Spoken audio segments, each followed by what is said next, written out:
नमस्कार। Millet school on air इस कार्यक्रम के एक नए अंक के साथ हम हाजिर हैं। हम आपको बता दें कि मिलेट्स के उत्पादन के लिए और उसके विपणन के लिए, उसकी मार्केटिंग के लिए बहुत ज़्यादा प्रयास किए जा रहे हैं। लगातार किसानों को और उपभोक्ताओं को इसके प्रति जागरूक कराया जा रहा है। किस तरह से ये अनाज खेत से प्लेट तक आए, इसके तमाम प्रयास किए जा रहे हैं और यही प्रयास इस कार्यक्रम के माध्यम से किया जाता है। और ये कार्यक्रम मिलेट स्कूल ऑन एयर आप तक पहुंचता है निदेशालय विस्तार सेवाएं, मध्य प्रदेश राजमाता विजयराजे सिंधिया कृषि विश्वविद्यालय ग्वालियर, इफ्को, नाबार्ड और नाहेप के द्वारा।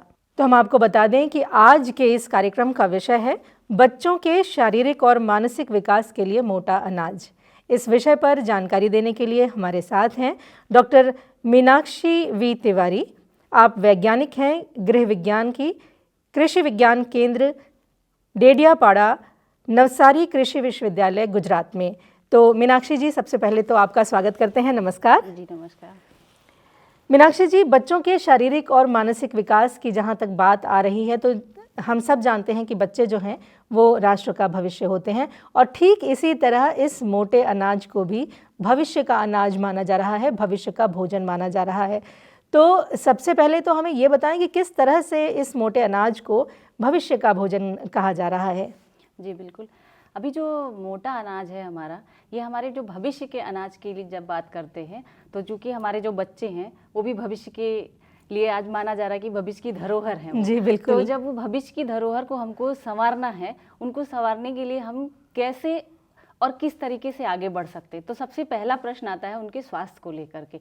और हम उनके स्वास्थ्य को अनदेखा नहीं कर सकते। उनके स्वास्थ्य में एक अच्छा मार्गदर्शक के रूप में अगर हम देखें तो ये मोटा अनाज है। उससे उनको हर तरीके का पोषण मिलेगा। जैसे कि हम कहते हैं शारीरिक और मानसिक। आज के टाइम में हम देख रहे हैं कि जो हमारे छोटे बच्चे हैं, जब वो 6 मंथ के होते हैं और उनको हम शिफ्ट करते हैं भोजन के ऊपर, उनको फूड देना शुरू करते हैं तरल पदार्थ के रूप में, उस टाइम पे हम बच्चों को क्या ऐसा खिलाएं जिससे उनका जो विकास है, जो डेवलपमेंट है, वो अच्छे तरीके से हो सके।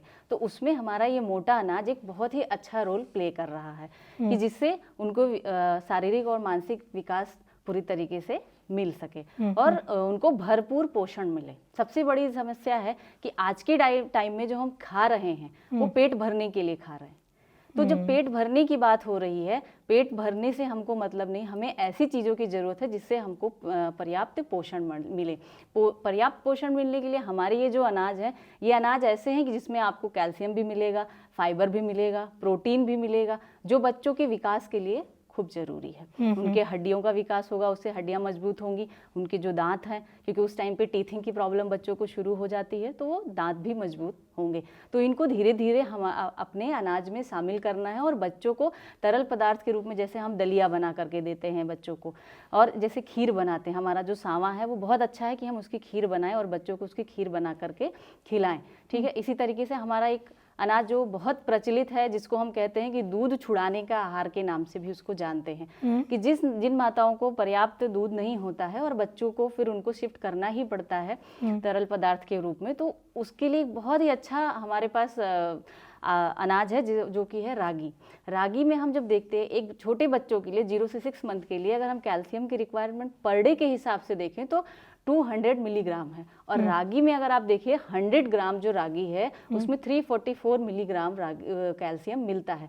तो एक ही अनाज से आपको उसकी जो क्षतिपूर्ति है वो पूरी हो जाती है। जी। मतलब आपके कहे अनुसार ऐसा महसूस हो रहा है कि जो ये मोटा अनाज है वो बेबी फूड की तरह बहुत बेहतरीन तरीके से काम कर सकता है। सबसे पहले इस मोटे अनाज में कौन कौन से पोषक तत्व पाए जाते हैं, हम उन पर बात करेंगे और उसके बाद बेबी फूड की तरह इसे कैसे अपने बच्चों के आहार में शामिल करना है वो हम बात करेंगे। तो ये जो मोटे अनाज हैं, कौन कौन से ऐसे हैं जो बेबी फूड की तरह इस्तेमाल हो सकते हैं और उनमें कौन कौन से पोषक तत्व पाए जाते हैं जो एक बच्चे को बढ़वार के समय आवश्यक होते हैं। जी बिल्कुल।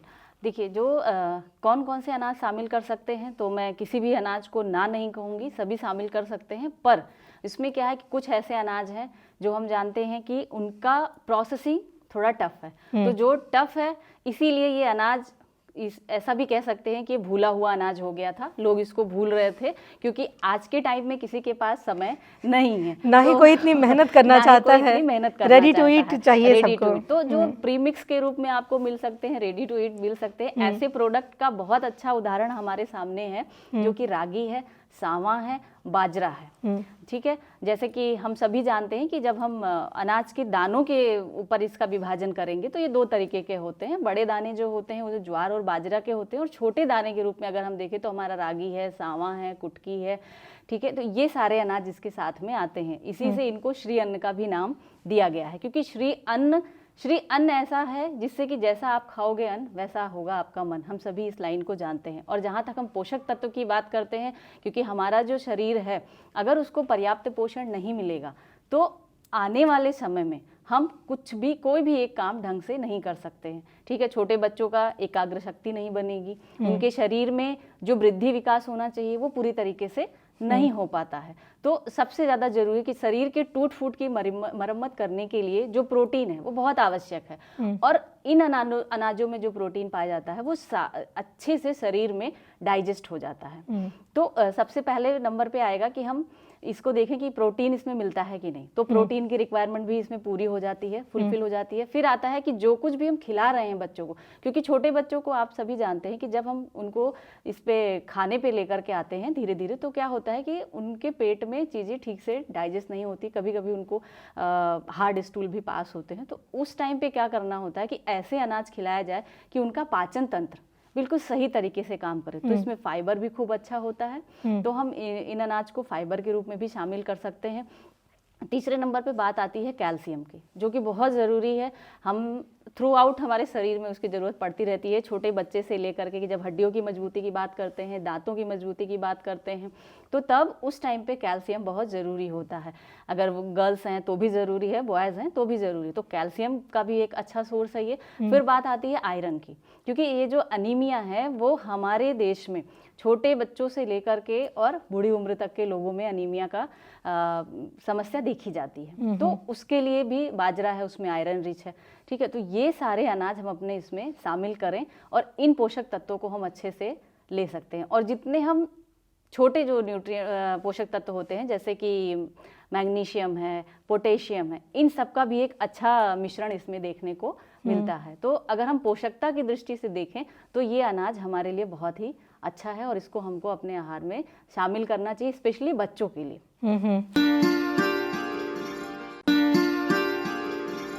बच्चों की बात हो रही है तो बेबी फूड पर शिफ्ट होना, जिस समय बच्चा माँ का दूध पीता है उसे संपूर्ण पोषण जो है वो माँ के दूध से मिल जाता है। इतनी जागरूकता अब आ गई है कि 6 महीने तक यदि माँ का दूध पिलाना है तो लोग कोशिश करते हैं कि 6 महीने तक बच्चे को माँ के दूध पे रखा जाए। उसके बाद जब बेबी फूड की बात आती है तो बाज़ार से डब्बा बंद जो पैकेट्स आते हैं वो लेकर के आते हैं और उसे खिलाना शुरू कर देते हैं, क्योंकि वो आसान है।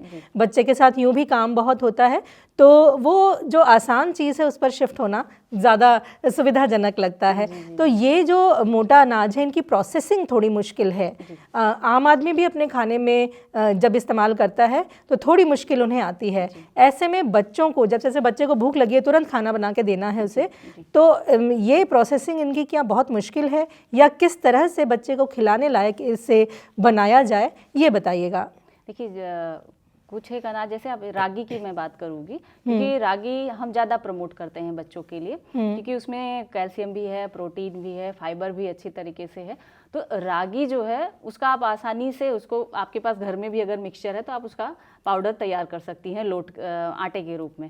तो उसका आटा आप बना के रख लीजिए और उसका हलवा बना सकते हैं बच्चों के लिए, बिल्कुल आसान तरीके से, जैसे सूजी खिलाते हैं वैसे ही सूजी की तरीके से आप इसको खिला सकते हैं। ठीक है, दूसरा, अभी सूजी को रिप्लेस करना है हमको, ठीक है, क्योंकि हम सभी जानते हैं कि ये गेहूं का प्रोडक्ट है और उसमें ग्लूटेन होता है, तो हमको उसको रिप्लेस करना है। नहीं तो बचपन से ही लोगों में सीलिएक डिजीज कुछ लोगों में शुरू हो जाती है। यहाँ आपने एक और चीज़ बताई थी कि सूजी में चूंकि फाइबर नहीं होता है तो बच्चों को हार्ड स्टूल पास होता है, और यदि रागी खिलाएंगे, वो फाइबर रिच अनाज है, तो बच्चों को वो समस्या दूर नहीं होगी। जी। तो ये रागी से हम इसको बना सकते हैं। फिर जैसे मैंने सावा की बात करी है आपके, बहुत पुराने टाइम से हमारे यहाँ जो हमारे बड़े बुजुर्ग हैं वो सब जानते हैं कि सावा जो अनाज है उसको हम लोग अपने जब व्रत रखते थे, उपवास करते थे, तब उसको खाते थे। समा के चावल, समा की खीर बनती है जी। समा के चावल और समा की खीर, वो कभी हम लोगों ने ध्यान नहीं दिया कि क्यों खाया जाता होगा।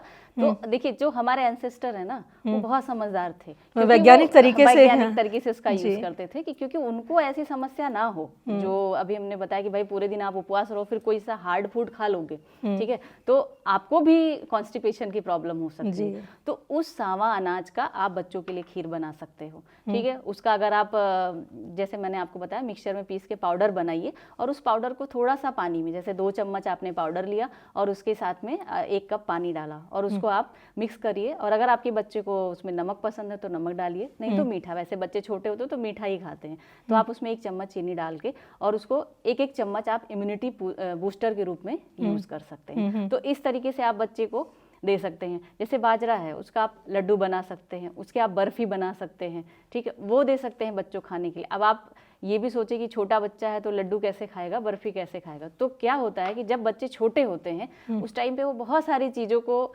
चाटते रहते हैं, ठीक है ना, हाथ में लिया कुछ भी तो चाटते रहते हैं। तो ऐसी चीज़ें जो उनके लिए हार्मफुल हैं, उसको अगर बच्चा लिक करेगा, चाटेगा, तो उससे उनको हेल्थ की समस्या हो सकती है। और अगर ये बर्फी उनके हाथ में एक बार उन्होंने पकड़ ली और फिर उसको लिक करे, तो उससे उनको पोषण भी मिलेगा और उनको खेलने में कोई डिस्टर्बेंस भी नहीं होगा। तो एक और चीज़ यहाँ मैं आपको रोक करके कहना चाहूँगी अपने सुनने वालों को, देखने वालों को, कि बच्चों को जिस समय वो दांत निकलते हैं और वो हर चीज़ मुंह में लेते हैं, हर चीज़ काटते हैं, तो उनको प्लास्टिक के खिलौने या टीथर्स पकड़ा दिए जाते हैं कि वो उसे चबाएं। उससे बेहतर ये होगा कि आप इन मोटे अनाज की मठरी जैसी लंबे लंबे टुकड़े आप उसके काट के तल लीजिए और वो उसको हाथ में पकड़ाइए, वो उसे काटे, तो पोषण भी जाएगा और वो प्लास्टिक से भी थोड़ा सा दूर हो सकेंगे। तो यदि इस तरह के इनोवेशंस किए जाएं बच्चों के खाने में तो बेहतर होगा।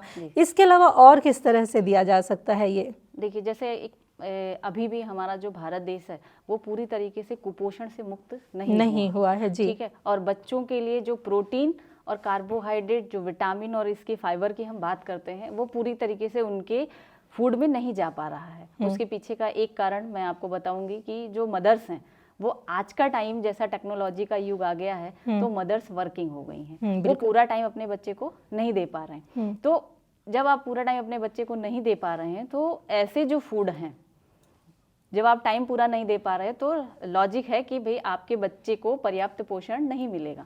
तो वो पर्याप्त पोषण मिले उसके लिए हमें इन अनाज को शामिल करना है। आप इनको रोटी बना सकते हैं, इनकी खिचड़ी बना सकते हैं, ठीक है, दलिया के रूप में इनको यूज कर सकते हैं। बच्चे पोहा खाते हैं, पोहा के रूप में इनका यूज कर सकते हैं। तो इस तरह से इनकी प्रोसेसिंग करके लड्डू, बर्फी। और दूसरी एक चीज, आजकल अभी जो बच्चे हैं छोटे, उनको भूख कम लगती है। हर कोई यही कहता है कि मेरा बच्चा नहीं खाता, उसको भूख ही नहीं लगती। ये हिडन भूख है उनकी, जो हिडन हंगर, हाँ, जो हिडन हंगर है उसको हमें दूर करना है। वो दूर करने के लिए सबसे बड़ा तरीका हमारे पास है कि आप अपने बच्चों के आहार में वैरायटी लाइए। वैरायटी लाने के लिए जो बेकरी के जैसे प्रोडक्ट्स हैं, जो बाजार में केक और ये बिस्किट, मफिन सब मिल रहे हैं, वो हमको घर पे ही तैयार करना पड़ेगा बच्चों के लिए, ठीक है। इनके बिस्किट बहुत आसानी से बन जाते हैं, तो हम बिस्किट में इसका यूज कर सकते हैं। इसकी मठरी बन जाती है, इसके नमकीन्स भी बनते हैं, इसके सेव भी बनते हैं, तो पॉप्स बनते हैं। हाँ, पॉप्स बनते हैं, ठीक है। बहुत सारे अनाज अभी मार्केट में भी अवेलेबल हैं, और बहुत सारे अनाज ऐसे हैं कि अगर मदर्स घर में भी बनाना चाहें तो वो बना सकती हैं। इसलिए प्रोसेसिंग के लिए अब अगर हम ये कहें कि टफ है, तो ये कहना गलत होगा। छुपी हुई भूख की बात आपने की थी, तो ये जो छुपी हुई भूख है उसको शांत करने के लिए ज़्यादातर घरों में बच्चों को चिप्स, टॉफ़ीज़ ये इंट्रोड्यूस करा दी जाती हैं, घर में रखी रहती है। बच्चे को यदि छोटा मोटा कुछ मंचिंग करने का मन करता है तो बच्चे को वो चिप्स पकड़ा दिया जो पैकेट में आते हैं। वो कितने हानिकारक हैं ये हम जान भी नहीं पाते। इस छुपी हुई भूख को ही दूर करने के लिए इस तरह के स्नैक्स यदि हम बनाकर रखें इस मोटे अनाज के, तो ज़्यादा बेहतर स्थिति हम बच्चे के लिए निर्मित कर पाएंगे। इसके अलावा इम्यूनिटी बूस्टर्स की आजकल बहुत ज़्यादा मांग है, और बच्चे जो बार बार बीमार पड़ते हैं, तमाम तरह की कमियां उनके अंदर हो जाती हैं, ऐसे बच्चों के लिए ये मोटा अनाज किस तरह से फ़ायदेमंद होता है? जी देखिए, जैसे अभी हमने जब हिडन भूख की बात की, क्या होता है कि बच्चे छोटे होते हैं और वो टीवी देखते हैं, ठीक है। टीवी देखते समय वो कुछ खा रहे होते हैं और उनको पता नहीं होता है कि उन्होंने कितना खा लिया। ठीक, तो उसमें सबसे बड़ी प्रॉब्लम जो उनके अंदर आती है वो ओबेसिटी की आती है। आज आप देखिए 8 से 9 साल के बच्चे, 9 से 10 साल के बच्चे इतने हेल्दी हो गए हैं। ठीक है, उनका जो हाइट के अकॉर्डिंग उनका वेट बढ़ता जा रहा है, एज के अकॉर्डिंग उनका वेट बढ़ता जा रहा है। ज्यादातर बच्चों में आंखों की समस्याएं भी समस्या आ रही हैं। तो ऐसी चीजों की बच्चे ऐसी चीजें खा रहे हैं जिससे उन्हें कोई पोषण नहीं मिल रहा और उनके शरीर पे हानिकारक असर आ रहे हैं। ठीक है, तो हमें ऐसी चीज खिलानी है जिससे उनके बॉडी पे कोई हानिकारक असर भी ना पड़े और उनकी जो रोग प्रतिकारक क्षमता है वो बढ़े। तो उन रोग प्रतिकारक क्षमता को बढ़ाने के लिए हमारे पास बहुत अच्छा विकल्प ये मोटा अनाज है, जिसमें हम रागी है। ठीक है, घर में एक आप जैसे भी मल्टीग्रेन की बात करें तो आप मिक्स करके आटे को रख सकते हैं। जौ भी उसमें से एक बहुत अच्छा उदाहरण है बच्चों के लिए, जो कि जब हमारा जो डाइजेशन सिस्टम है, क्योंकि फाइबर अच्छा होता है उसमें, तो बच्चे जो खाएंगे उससे बना हुआ, उससे निर्मित उत्पाद जो भी बच्चे खाएंगे वो अच्छे से उनके बॉडी में डाइजेस्ट होगा और वो अच्छे से निकलेगा भी, कहीं जाकर के वो स्टोर नहीं होगा। ठीक है, तो इस तरह के जो इम्यूनिटी वाले खाद्य पदार्थ हैं, जैसे रागी से बना हुआ बिस्किट खा रहे हैं बच्चे, रागी से बनी हुई रोटियां ले रहे हैं बच्चे, सावा की बनी हुई खीर खा रहे हैं बच्चे। ठीक है, इस तरह की चीज़ें, और सावा का पाउडर बना करके उनको एक कटोरी में देके राब की तरीके भी यूज़ किया जा सकता है, हलवा भी खिलाया जा सकता है। तो ये सारे जो खाद्य पदार्थ हैं उनको हम एक इम्यूनिटी बूस्टर के रूप में कह सकते हैं। रागी माल्ट बना करके दे सकते हैं बच्चों को खाने के लिए, और इन पाउडर को हम दूध में भी मिक्स करके बच्चों को 1 गिलास दूध के साथ में दे सकते हैं। तो ये जो पेय है, जो एक तरीके का ड्रिंक जो तैयार करते हैं, और इसको और थोड़ा अच्छा कर सकते हैं कि आप इसमें थोड़े ड्राई फ्रूट्स डाल दीजिए कि बच्चों को बीच बीच में एक सिप के बीच में ड्राई फ्रूट्स आएंगे तो उनको और अच्छा लगेगा। ये डिपेंड करता है कि ये सारे अनाज जो हमारे पास हैं उनको हम किसी के सामने या बच्चों को कैसे रिप्रेजेंट करें कि बच्चों को अच्छा लगे देखने में। शेक्स और स्मूदीज जो हम बहुत महंगे महंगे फलों के बनाते हैं, यदि हम इन अनाजों के साथ बनाएं तो ज़्यादा बेहतर पोषण हम दे पाएंगे बच्चों को। आपने कहा कि टेक्नोलॉजी का युग है और माताएं जो हैं वो काम करने जाने लगी हैं और समय कम देती हैं। कुछ माताओं के साथ ये स्थिति हो सकती है, लेकिन कुछ लोग ऐसे भी होंगे जो रोज़गार भी ढूंढ रहे होंगे।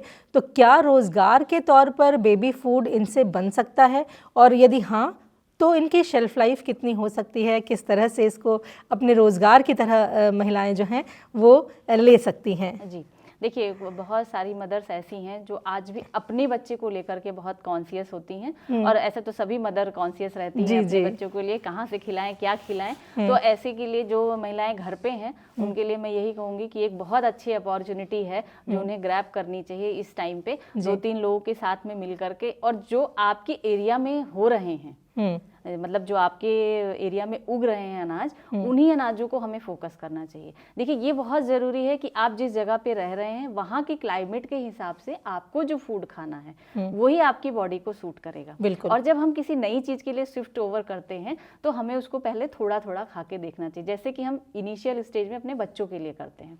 जब हम छोटे बच्चों को अनाज खिलाते हैं तो पहले 1 चम्मच खिलाते हैं, देखते हैं कि भाई उसको डाइजेस्ट हो रहा है कि नहीं। ठीक ऐसे ही हमको करना है। तो जो महिलाएं घर में रह रही हैं उनके लिए मेरा यही संदेश है कि आप लोग ग्रुप में ये काम शुरू कर सकते हैं। ठीक है, सबसे अच्छा और सबसे आसान बिजनेस है कि आप एक मल्टीग्रेन तैयार करें। वो अभी घर घर की डिमांड है, और एक मल्टीग्रेन अगर आप तैयार करोगे तो उससे आप बहुत सारे प्रोडक्ट बना सकते हो। मल्टीग्रेन आटा आपका है, आप उससे रोटी बना सकते हो, आप उससे पकौड़ी बना सकते हो, आप उससे इस तरह की बच्चों के लिए चीले बना सकते हो। ठीक है, तो ये मल्टीग्रेन आटे को आप रेडी टू मिक्स के रूप में भी ले जा सकते हैं। ठीक है, और 6 मंथ का शेल्फ लाइफ, हाँ, कोई दिक्कत नहीं आती है। पर चूंकि अगर आप इससे और भी एक स्टेप आगे जाओगे, ठीक है, जैसे कि आपने लड्डू बनाया, आपने बर्फी बनाई, तो इस तरह की चीज़ों के लिए आपको फिर लाइसेंस में जाने के लिए मैं बिल्कुल कहूँगी, क्योंकि हेल्थ की बात है। तो जब वो प्रोडक्ट लाइसेंस्ड होगा तो ही आप किसी को रिकमेंड कर सकते हो। ठीक है, तो ये हमें ध्यान में रखना, और उसके पीछे पैकेजिंग पे बहुत ज़रूरी है कि आप ये लिखिए कि 100 ग्राम का अगर ये पैकेट है तो कितना प्रोटीन होगा, कितना कार्बोहाइड्रेट होगा, ये चीज़ें उसमें मेंशन होनी चाहिए। ठीक है, और कब इसकी मैन्युफैक्चरिंग हुई है ये भी बहुत ज़रूरी है। और कब से कब तक इसकी सेल्फ लाइफ है, तो वो 6 मंथ का हम दे सकते हैं। ये तो रोज़गार के लिए बात हुई। इसके अलावा इसके बेकरी प्रोडक्ट्स भी बन सकते हैं क्या? क्योंकि उसमें ग्लूटेन कम होता है और बेकरी प्रोडक्ट्स के लिए ग्लूटेन बेहद ज़रूरी है। हाँ। तो क्या ये सक्सेसफुल हो पाएगा सामान्य ग्लूटेन वाले अनाज की यदि हम प्रतिस्पर्धा में इसे देखें तो? जी, देखिए ग्लूटेन जो है वो बाइंडिंग का काम करता है, इसीलिए हम लोग मैदा यूज़ करते हैं। तो उसकी जगह पर बिल्कुल अभी ये सारे प्रोडक्ट यूज़ होने लगे हैं, इनके केक भी बन रहे हैं और अच्छी तरीके से लोग यूज़ कर रहे हैं। तो क्या है कि थोड़ा सा इन अनाजों को हमें अपने आहार में, जब हम बेकरी का प्रोडक्ट बना रहे हैं तो 1-2 ट्रायल के बाद बेस्ट रिजल्ट आने लगता है। हमें ज़रूरी है ये देखना है कि कौन सा प्रोडक्ट हमें किस अमाउंट में लेना है। जैसे अगर हम रागी के बिस्किट बनाते हैं तो बहुत अच्छा बिस्किट तैयार होता है बन करके, ठीक है। तो इस तरीके की चीज़ें हम बिल्कुल बना सकते हैं। प्रयोग यदि करना शुरू किया जाए तो रागी से शुरू किया जाए। रागी से बिल्कुल, मेरा यही मैसेज है, क्योंकि देखिए मैं बच्चों के लिए मैं बात कर रही हूँ और बच्चों के लिए एक संपूर्ण आहार के रूप में अगर हम रागी को कहें तो बिल्कुल गलत नहीं होगा कहना। इसलिए शुरुआत यहीं से करनी चाहिए कि जिससे एक अनाज में आपको ये सारी चीजें मिल जाए, उनको ऊर्जा भी मिले खाने के लिए, उनको कार्बोहाइड्रेट भी मिले, प्रोटीन भी मिले, फाइबर भी मिले, और जिसके लिए रागी फेमस है कि कैल्शियम रिच होता है, वो भी इसमें पाया जाता है। और ज़्यादातर बच्चों में कैल्शियम की ही प्रॉब्लम पाई जाती है शुरुआत में, ठीक है। और सेकंड नंबर पे आता है आयरन, जिसकी वजह से एनीमिया हो रही। तो ये दोनों को दूर करना है हमें और एक अच्छा मैसेज लोगों में जाए, उसके लिए हम इस तरह के प्रोडक्ट मार्केट में भी ला सकते हैं और अपने बच्चों को भी खिला सकते हैं। यहाँ मैं अपनी जो माताएं हैं जो देख रही हैं, हमें सुन रही हैं, उनके लिए ज़रूर ये कहना चाहूँगी कि माताएं जो हैं वो बच्चों के मन को समझकर खाना बनाती हैं, उनकी रुचि के आधार पर बनाती हैं, उन्हें कैसा खाना पसंद है। तो आप जो गेहूं चावल इस्तेमाल कर रही हैं, उसके अलावा यदि मोटा अनाज शामिल कर रही हैं तो धीरे धीरे शामिल कीजिए, बच्चों के मन को समझते हुए व्यंजन बनाइए और उसमें अपनी पूरी क्रिएटिविटी दिखाइए, क्योंकि हमें पता है कि मन को देखते हुए यदि आप मन से खाना बनाएंगे तो सारी क्रिएटिविटी और सारा स्वाद आपके भोजन में आ जाएगा। तो ये जो अनाज हैं, मोटा अनाज, गेहूँ और चावल के कंपैरिजन में यदि हम इन्हें देखें तो हमारे पैलेट को, हमारी ज़ुबान को बहुत रुचता नहीं है। तो बच्चों को रुचाने के लिए क्या किया जाए? देखिए, इसलिए मैंने आपको खीर बताया, ठीक है। मैंने आपको कभी ये नहीं कहा कि भाई आप इसका पहले आप रोटी ही बनाइए और फिर इसको आप क्रश करके दूध में डालिए, नहीं। इसका टेस्ट इनहेंस करना है, इसका टेस्ट हमें बढ़ाना है। तो टेस्ट बढ़ाने के लिए सबसे पहले हमें मीठी चीज से शुरू करनी है। जैसे रागी का है तो आप इसका हलवा बना करके दे सकते हैं बच्चों को, ठीक है। वो उनको बिल्कुल अच्छा लगेगा। जब आप उसको आप सेक के बनाओगे ना, थोड़ा सा घी, 1 चम्मच घी डाल के, और उसमें आप इसको भूनोगे, और भूनने के बाद जैसे हम सूजी का हलवा बनाते हैं ठीक उसी तरीके से इसका हलवा बनाएंगे, तो इसका जो टेस्ट है वो थोड़ा सा बेकरी प्रोडक्ट के जैसा आता है। तो बच्चों को स्मेल भी बहुत अच्छी आती है, तो बच्चे इसकी तरफ अट्रैक्ट होते हैं। और जब आप उसको सर्व करिए तो जैसा मैंने आपको बताया कि आप थोड़ा सा उसमें ड्राई फ्रूट सजा दीजिए तो बच्चों को बहुत अच्छा लगेगा खाने के लिए। इसी तरीके से सावा की खीर भी दे सकते हैं जो बच्चों को अच्छा लगे। और इनको आपको शुरुआत बिल्कुल ऐसा नहीं करना है, आपको 2:1 के रेशियो में लेकर के चलना है। आप थोड़ा सा इसमें गेहूं का आटा पहले डालिए। अच्छा। हाँ, मोटे अनाज को एकदम मत बंद करिए, सॉरी, जो हम बारीक अनाज है, बारीक अनाज जो है अपने गेहूं और ये जो चावल खा रहे हैं, इसको एकदम से नहीं बंद करना है। आपको इनको अपने आहार में शामिल करना है। शामिल करने का मतलब ये है कि आप जैसे दिन में 3 मील ले रहे हैं, है ना, सुबह दोपहर शाम, उस सुबह दोपहर शाम में से 1 मील में आपका ये मोटे अनाज होना चाहिए। इसी तरीके से आप बच्चों को बिल्कुल से इस पे मत ले आइए कि बच्चे पहले गेहूं खा रहे थे, चावल खा रहे थे और आपने तुरंत उनको रागी खिलाना शुरू कर दीजिए। आप उनको थोड़ा थोड़ा शामिल करिए। अरुचि भी नहीं होनी चाहिए। जैसे चावल बना रहे हैं तो कोदरा उसमें थोड़ा डालिए। पहले उनका टेस्ट इसके लिए और उनका जो पेट है ये इसके लिए तैयार होना चाहिए, फिर आप दूसरे आहार पे उनको ला सकते हैं। तो ये इस तरीके से मैं धीरे धीरे जाना है। तन और मन दोनों यदि तैयार होगा इस मोटे अनाज के लिए तो बेहतर रिजल्ट सामने आएंगे। डॉक्टर मीनाक्षी तिवारी जी, आपने बच्चों के शारीरिक और मानसिक विकास के लिए मोटे अनाज किस तरह से भूमिका निभाते हैं, इस सिलसिले में बहुत बेहतरीन जानकारी दी है। इसके लिए आपका बहुत बहुत धन्यवाद है। नमस्कार।